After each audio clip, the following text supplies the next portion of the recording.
तुमच्या computer skills upgrade करायच्या आहे? दिशा कम्प्युटर इन्स्टिट्यूट घेऊन आले आहेत महा डिस्काउंट ऑफर। आता कोणताही कोर्स करा फक्त 1800 रुपयांमध्ये।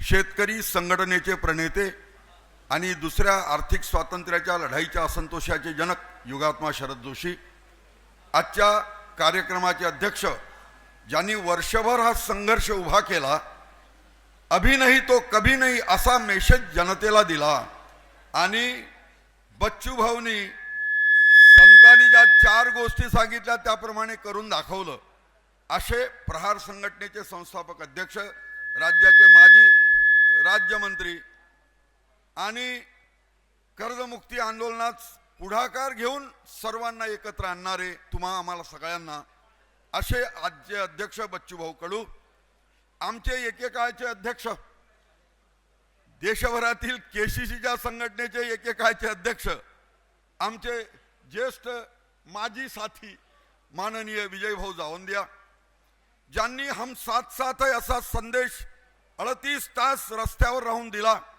आणि इथे येऊन धावपळीत येऊन भाषण केलं, असे राष्ट्रीय समाज पक्षाचे अध्यक्ष माजी मंत्री माननीय महादेवराव जानकर, आजचे व्यासपीठावरील सर्व सन्माननीय सत्कार मूर्ती, प्रहार संघटनेचे आणि वेगवेगळ्या शेतकऱ्यांच्या संघटनेचे व्यासपीठावरील आदरणीय नेते आणि या कार्यक्रमासाठी मैहुना म्हणून हाजरी लावणारे सर्व आंदोलक शेतकरी भाऊ, शेतकरी बहिणी, युवक मित्रांनो आणि लोकशाहीतील चौथी शक्ती असणाऱ्या पत्रकार भावांनो, सरकारने सत्तेत यायच्या आधी आपल्याला आठवत असेल, मूर्तिजापूर तुमच्यापासून 50 किलोमीटरवर आहे। राज्याचे सध्याचे मुख्यमंत्री त्याही वेळेला उपमुख्यमंत्री होते आणि त्यांनी तिथल्या भाषणात सांगितलं, त्यांच्या जाहीरनाम्यात होतं ते, की आम्ही सत्ता आम्हाला द्या, सत्तेत आलो तर शेतकऱ्यांचा सातबारा कोरा कोरा कोरा करणार असं म्हटलं। आणि वर्ष ओलांडून गेलं पण रायगडाला जाग येत नव्हती।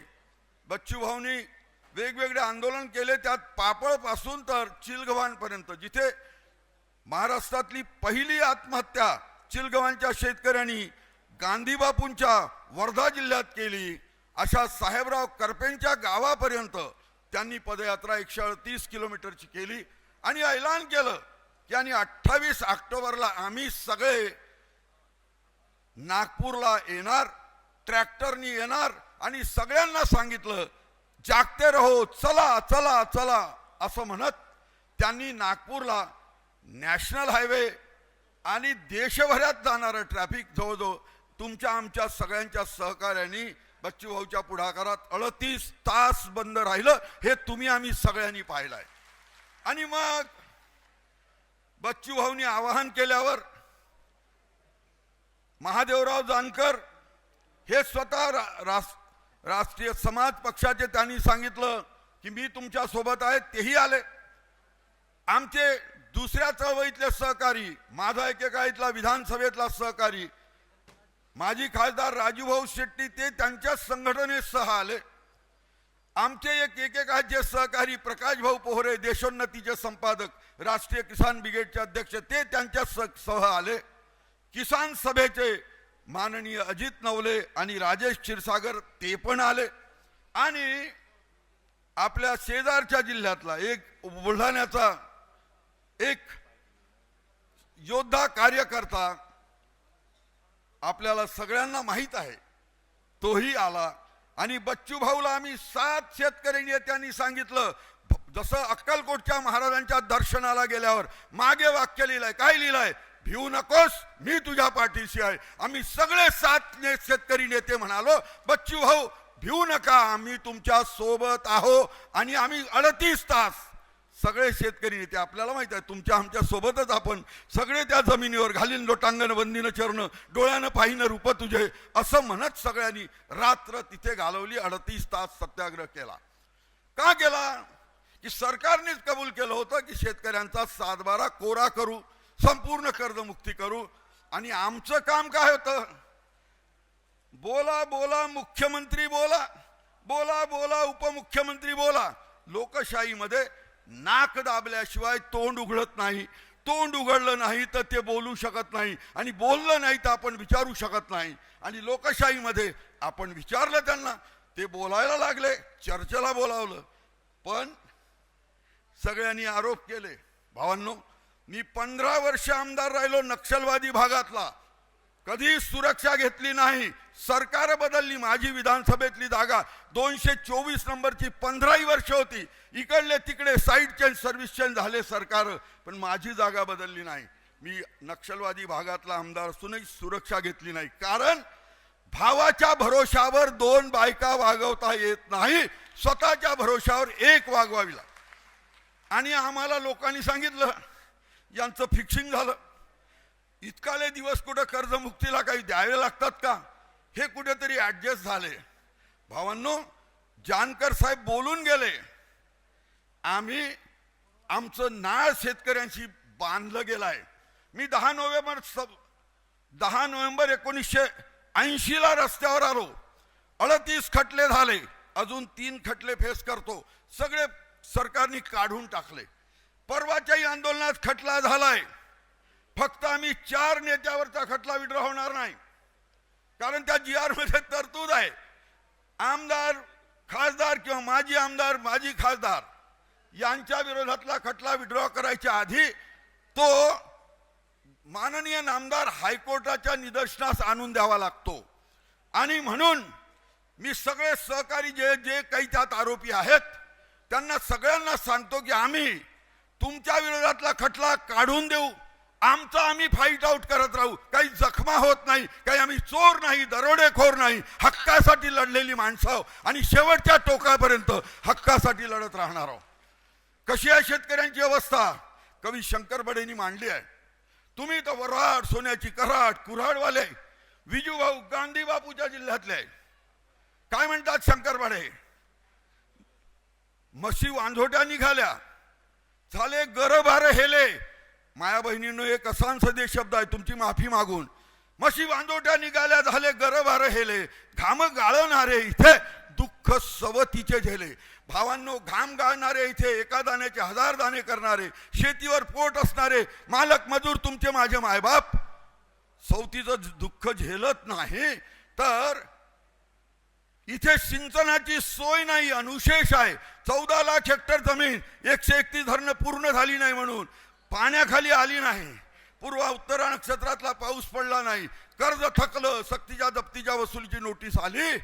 ती समाजात लाद जाईल, शेजाऱ्यात लाद जाईल, मेरकऱ्यात लाद जाईल, गावात लाद जाईल म्हणून एका दाण्याचे 1000 दाणे करणारे, शेतीत गुन्हाकार करणारे तुमच्या माझ्या मायबापांनी 21 वर्षात 48,000 शेतकऱ्यांनी कर्ज भरू शकत नाही म्हणे आत्महत्या केली. मग हे कर्ज संपवायचं यांनी कबूल केलं आणि आम्ही सगळे रस्त्यावर आलो. टीका झाली, टीका तर होतच असते, पण एक गोष्ट संतांनी सांगून ठेवली आहे. काय सांगितले आहे? क्रियेविना वाचाळता व्यर्थ आहे. दुसरं सांगितलं, केल्याने होत आहे रे, आधी केल्याची पाहिजे, कारण कोशिश करने वाले की कभी हार नहीं होती. तीसरं सांगितलं, कल करे सो आज करे, आज करे सो अब, पल में प्रलय होगा बहिरी करोगे कब. चौथं सांगितलं, वक्त किसी का इंतजार नहीं करता और कल किसने देखा है. आणि आम्ही मुहूर्त 28 ऑक्टोबरचा बच्चू भाऊनी काढला आणि आम्ही सगळे वऱ्हाडी हम साथ साथ आहे म्हणून मांजर जसं कोण्याही बाजूनी फेकलं, पायावर उभं राहतो, म्याव म्हणतं, आपल्या अस्तित्वाची चुणीक दाखवली. असे सगळे आजचे जे म्हणून सत्कार मूर्ती आहे ते मी म्हणून या आंदोलनात तन मन धनानी होते, म्हणून हे आंदोलन काही अंशी काय असे ना आपलं यशस्वी झालं आहे. टीका करणाऱ्याला काही तोंडाला झाकण घालतायत. आम्ही तर राजकीय माणसं आहोत, ज्याची बायकोही ऐकत नाही तोही आमची माय बहीण घेऊन टाकते, कारण जिभेला काही हाड नाही, मुंह में आया बघ दिया, पुढचं काही बोलत नाही आणि त्याच्यामुळे काही अडचण नाही, आम्हाला काही खांडकं पडली नाही. क्योंकि संतांनी सांगितलं तसंही आहे. आम्ही आत्मविश्वासाने ही लढाई सगळी प्रहार संघटनेच्या बच्चू भाऊच्या नेतृत्वात लढलो आणि आपल्याला 2 लाखापर्यंत कर्ज संपवलं. चालू शेतकऱ्यांचं 50,000 म्हटलंय, त्याच्यासाठी दोन समान माणसं असमानपणे वागवू नये अशी घटनेत तरतूद आहे. त्यासाठी पुन्हा करावं लागेल, पुन्हा आंदोलन करावं लागेल. आणि या सगळ्या दृष्टीने मी तुमच्या पुढे महाराष्ट्राचं चित्र कसं आहे 5 मिनिटं मांडतो आणि थांबतो. परवाच मुख्यमंत्र्यांनी बेंबीच्या देठापासून बोंबलून महाराष्ट्राचा अर्थसंकल्प 6 मार्चला सादर केला. तो कसा आहे बघा. महाराष्ट्राचं सगळ्या मार्गाचं महसुली उत्पन्न आहे 6,16,099 कोटी. महसुली खर्च आहे 6,56,651 कोटी. महसुली तूट का बजेट तुटीचा आहे 40,552 कोटी. राज्यावर कर्ज आहे 11,02,000 कोटी. त्याच्यावर व्याज द्यावं लागणार आहे 64,654 कोटी. आणि एकूण खर्च वर्षाचा आहे 7,69,467 कोटी. आणि महसुली तूट 40,552 कोटी आणि राजकोषीय तूट आहे 1,52,491 कोटी. मला सांगताना लाज वाटते की आम्ही म्हणतो आमचं पुरोगामी राज्य. महाराष्ट्र दिवाळखोरीत निघालेलं देशातलं नंबर 1चं कर्जबाजारी राज्य आहे. उत्पन्न सगळं धरलं तर त्याच्या अगेन्स्ट दुप्पट 11,02,000 कोटीचं कर्ज आहे. आणि राज्यावरच्या लायबिलिटी किती आहे. 1.5 वर्षापासून PWDच्या ठेकेदारांचे 40,000 कोटी रुपये दिले नाही सरकारने. 2 ठेकेदारांनी आत्महत्या केल्या. ठेकेदारांनी ऑफिसमध्ये जागून भीक मागो आंदोलन केलं. अल्लाह के नाम पे दे दे बाबा, अंधा खाना खाएगा दुहाई देगा असं भीक मागो आंदोलन केलं. आणि यंदा तरतूद किती आहे. फक्त 26,000 कोटीची PWDची तरतूद आहे. म्हणजे गेल्या सालातलं 1.5 वर्षातलं भुगतान करायला सरकारला PWDला 14,000 कोटी रुपये कमी आहे.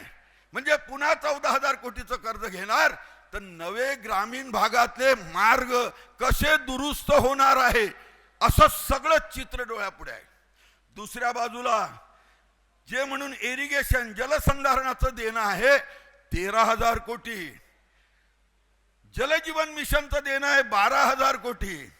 ग्राम विकासचं देणं आहे 18,000 कोटी. नगर विकासचं देणं आहे 4,000 कोटी.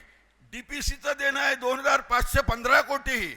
1.5 वर्षापासून ठेकेदारांचं थकलेलं आणि आपल्या आवडत्या आमदारांना शेवटच्या 6 महिन्यात कामं दिली विशेष त्याचं देणं आहे 6,000 कोटी. लायबिलिटी सरकारवर आहे. जबाबदाऱ्या फेडायच्या सरकारने त्या 95,732 कोटी रुपयाच्या आहे.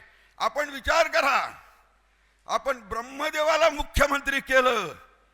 100 वर्ष महाराष्ट्रात राहिलो तरी आपली अवस्था जय महाराष्ट्र करा कष्ट न खा उष्ट याच्या पलीकडे काही साजरी राहू शकत नाही. हे तुम्ही आम्ही सगळ्यांनी लक्षात घेतलं पाहिजे. आणि म्हणूनच आपण सगळ्यांनी हे कर्जमुक्ती आंदोलन एका टप्प्यातलं यशस्वी केलं. दुसऱ्या टप्प्यासाठी परत आपल्याला करावं लागेल. चालू कर्जासाठी त्यांनी 50,000 द्यायचं ठरवलं आहे.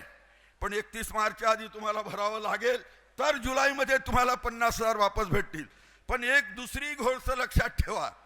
या सरकारने जे 19ची शेवटची कर्जमुक्ती झाली तेव्हाचे 50,000 16-17 17-18 18-19 या शेतकऱ्यांना द्यायचे होते. ते 67 शेतकऱ्यांचे 50,000 अजून परत केले नाही. आणि आता आपलं तर आपण तर म्हणतो लबाडाचं अवतन जेवल्यावर खरं. पण तुम्ही एक लक्षात ठेवा लोकशाहीमध्ये नंगे को खुदा डरता है. बेहयाई बनो बेहयाई हजार बरकत है. आणि आपण एक ही उल्लू काफिये बर्बादे गुलिस्ता केली. आणि म्हणून आपण एक नेता पुढे केला. सगळे त्यांच्या पाठीशी राहिलो आणि आपण एक चमत्कार घडवला.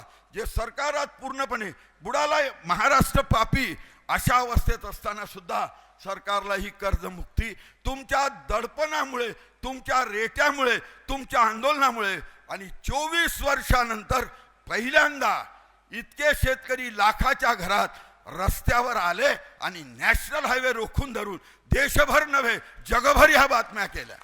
ये हो सकता है कारण केले नहीं होता है रे. आधी केलेची पाहिजे. कोशिश करने वाले की कभी हार नहीं होती. आणि म्हणून संतांनी म्हटलंय की सुखदुःखात वाटेकरी हवा हा माणसाचा स्वभाव आहे. राष्ट्रसंत पण म्हणतात ना, हम रहे अपने लिए हमको सभी से गर्ज है, गुरुदेव ये आशीष दे जो सोचने का फर्ज है. आणि म्हणून बच्चू भाऊनी ज्या ज्या कार्यकर्त्यांनी, ज्या ज्या नेत्यांनी, ज्या ज्या गावांनी या आंदोलनामध्ये वर्षभर जिथे जिथे बोलावलं तिथे तिथे कामधंदा सोडून आले, सर्व ताकदीने आले, जेवणाची पर्वा न करता आले. म्हणून त्यांच्या पाठीवर हात ठोकला आणि त्यांचं सगळ्यांचं अभिनंदन केलं की बाबा तुमच्यामुळे हे आंदोलन यशस्वी झालं आणि तुमच्यामुळेच पुढची लढाई यशस्वी करायची आहे असं म्हटलं. आणि मी शेवटी जाताना एवढंच म्हणतो, कारण परत नेत्यांची भाषणं आहे, परत सत्कार आहे, बोललं तेवढं बोलता येते, त्याला काही अडचण नाही, काही बोलायला काही अडचण नाही. पण एक गोष्ट परत जाताना मी अपील करतो सगळ्यांना.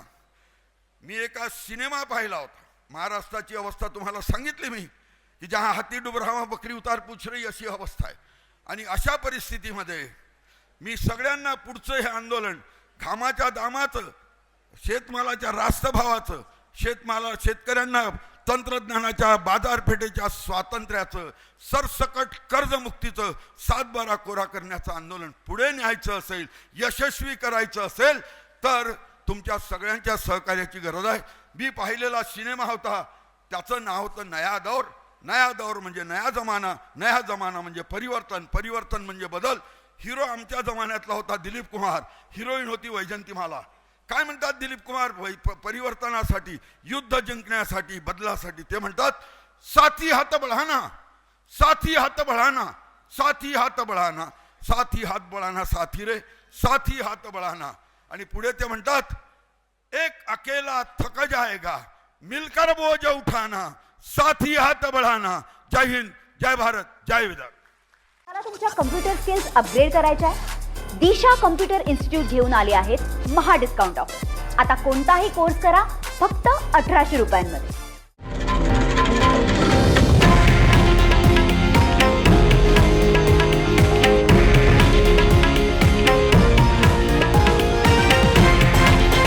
हे आहे देशातील नंबर 1 न्यूज नेटवर्क आणि आपण पाहत आहात TV9 मराठी, एकमेव.